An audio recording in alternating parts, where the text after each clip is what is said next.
Good morning, students. Welcome you all in the class of History Civics. Today I am here to just continue the topic, the French Revolution. Last week I started the topic and I discussed with you about the various causes of this revolution, as well as we also discussed about the course of the revolution. So today I am going to tell you about the impact of the French Revolution, then the post-revolution period, and after that I will tell you about the Napoleon Bonaparte. Okay, so listen carefully.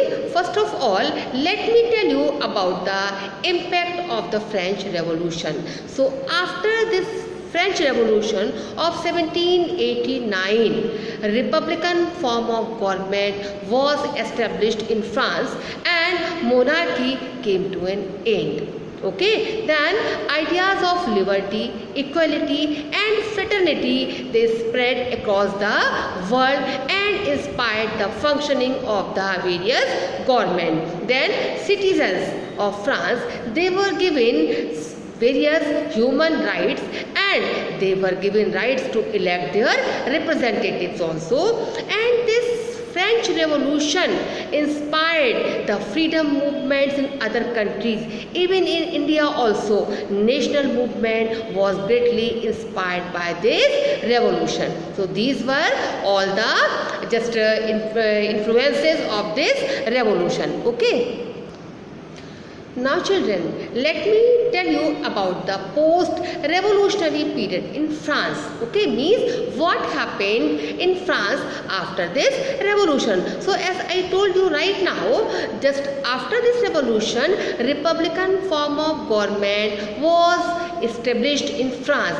But this republican government failed to establish peace in France. As a result, the political power, okay, came into the hands of army.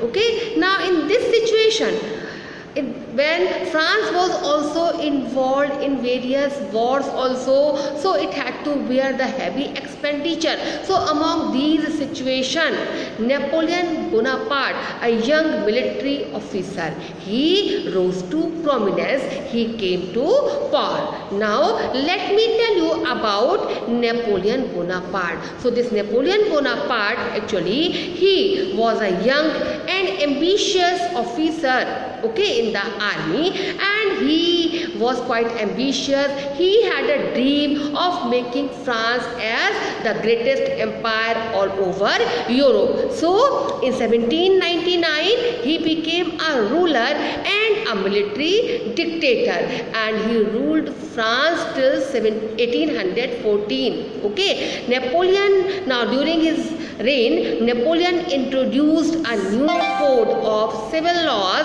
which came to be known as Code Napoleon. And with the help of this code, the privileges of aristocracy were finished and revolutionary principles of liberty, equality and fraternity, they were established. And in December 1804, what happened? Napoleon declared himself as the French emperor and made France a dominant force in Europe. Then soon after becoming the emperor, Napoleon just declared war on Austria and defeated it. Later he defeated the combined army of Austria and Russia. And just what happened? A large part of Europe came under the control of France. Okay. Now in 1812, Napoleon invaded Russia, and in the midst of cold Russian winter, the French army suffered and a large number of soldiers died of cold and hunger.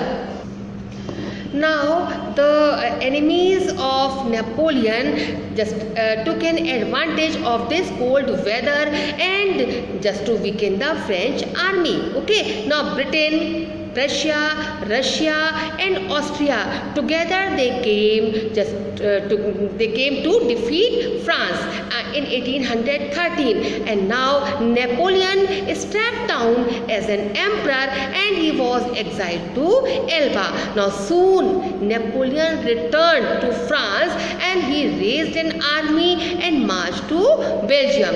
However, he was defeated by Britain and her allies in the Battle of Waterloo in the year 1815. Now this Battle of Waterloo shattered the dream of Napoleon to return to power, and now he was exiled to St. Helena, where he died in 1821.